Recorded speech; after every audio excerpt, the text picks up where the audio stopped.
J'aimerais beaucoup savoir à quel moment de l'histoire c'est apparu, quel a été le point de bascule, le moment charnière.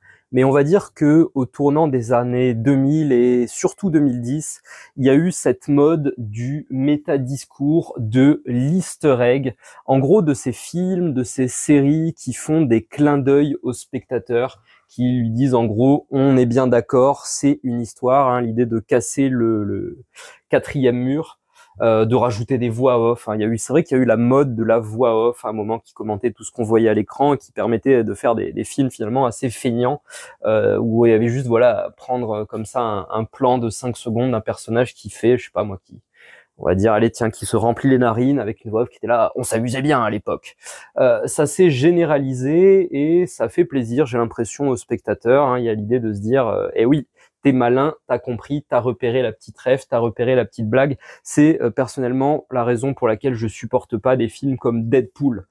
Pour moi, c'est un film qui a été filmé sur un parking devant des écrans verts, et ça n'est que ça, des blagues, en gros des blagues disant je suis conscient de moi-même, je ne me prends pas trop au sérieux, on est bien dans une fiction. En gros, c'est une histoire, t'inquiète pas.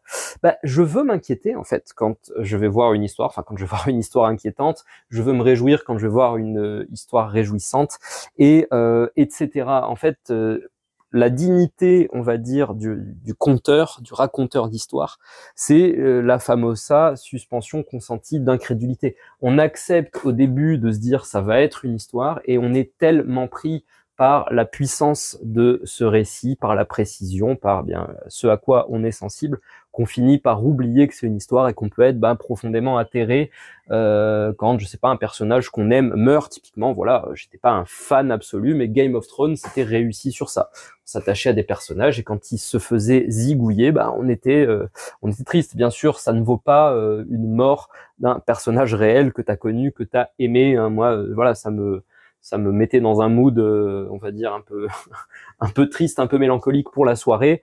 Le lendemain, ça allait mieux, c'était oublié. Ça reste une histoire, ça reste une fiction, mais je veux que le temps qu'on me raconte une histoire, je veux y croire. Et c'est ça qui est dur en fait. C'est ça qui est dur quand on est dans la création littéraire, qu'on essaie de raconter des histoires, c'est d'arriver à créer cet effet. Il est vraiment pas simple et ça demande l'emploi de tous nos talents, de tous les outils à notre disposition pour espérer l'atteindre.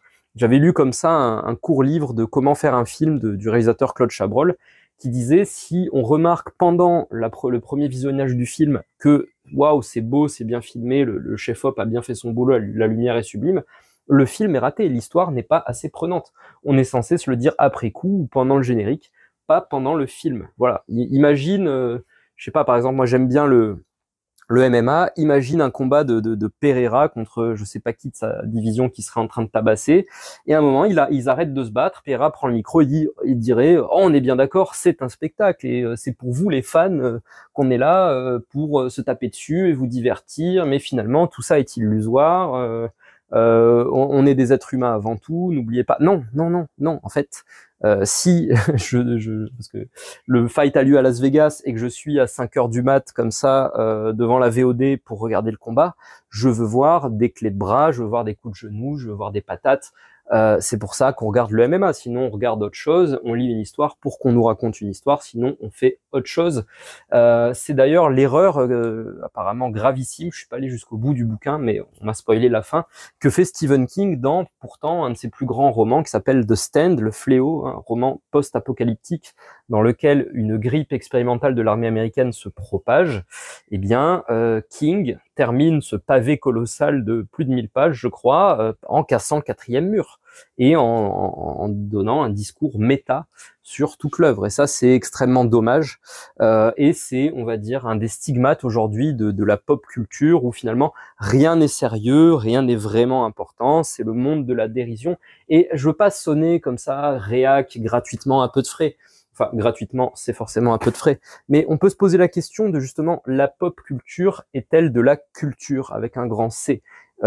J'ai des arguments pour, hein, moi-même, je cite beaucoup plus souvent Terminator que Shakespeare, donc je suis un consommateur de pop culture, mais il y a quand même une contradiction dans le terme, hein, culture populaire, par définition, populaire égale le socle de la pyramide sociale, le ground level, vraiment, on va dire, presque si on voulait être péjoratif, le rat des pâquerettes, notre plus petit dénominateur commun. Or, la culture avec un grand C est justement ce qui est censé nous élever, hein, nous aider à développer une vision du monde, une esthétique, quelque chose qui soit all-encompassing, qui soit englobant de la réalité. Et pour ça, il nous faut de la culture avec un grand C, donc elle peut cohabiter avec la pop culture, mais la dérision, toutes ces choses-là sont des choses plutôt de l'ordre du trivial, du quotidien. Ils ont leur dimension sacrée, leur dignité que je ne nie pas. Je suis pas pour enlever l'humour, enlever le clin d'œil.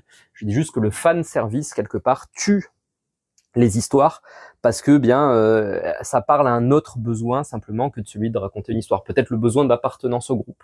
Hein, il y a les connaisseurs de la saga Alien, par exemple. J'ai bien aimé le dernier Alien, mais c'est bourré de clins d'œil aux épisodes précédents. Et ceux qui découvrent Alien et voilà, qui font pas partie de la tribu des gens qui kiffent Alien. Bon, ok. C'est finalement on est plus sur c'est plus vraiment le besoin que j'ai quand on raconte une histoire. C'est plus le besoin d'appartenance peut-être qu'on aurait pour une équipe de foot, mais c'est pas ce qui nous élève, c'est pas ce qui nous transporte. Ça nous fait revenir à nous-mêmes, ça nous fait revenir au connu, à ce qu'on connaît déjà, et ça, je trouve ça dommage.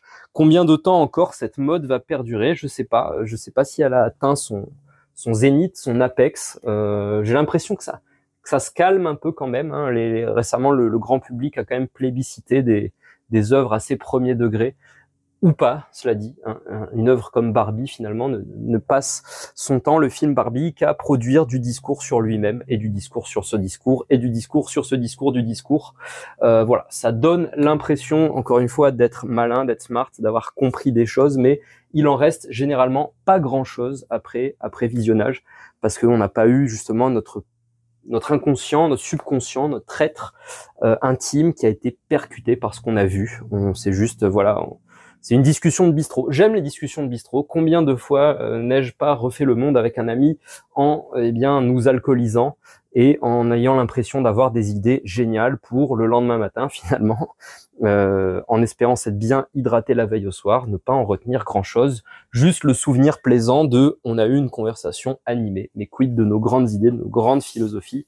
Voilà, c'est l'essence d'une discussion de comptoir, d'une discussion de bistrot, et je déplore ça aujourd'hui dans les histoires modernes. On est plus sur le registre de la discussion de bistrot dans ces cas-là, dès qu'il y a du méta comme ça et de l'easter egg, que sur une vraie histoire, quelque chose qui est à mesure en fait de bouleverser nos existences, de changer notre regard sur l'existence. Voilà, si on doit donner une vertu élevée, une dignité supérieure aux histoires, ça manque.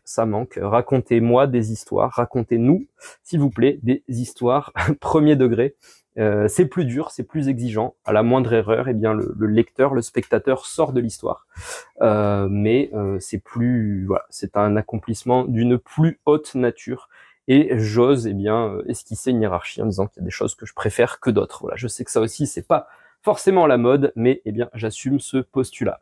Merci d'avoir écouté ce podcast en entier. N'hésite pas à me dire en commentaire ce que tu penses, toi, du casser le quatrième mur et du discours dans les œuvres, du discours sur elles-mêmes. Je te dis à demain pour le prochain épisode de La Plume et l'Épée. Et d'ici là, prends soin de toi.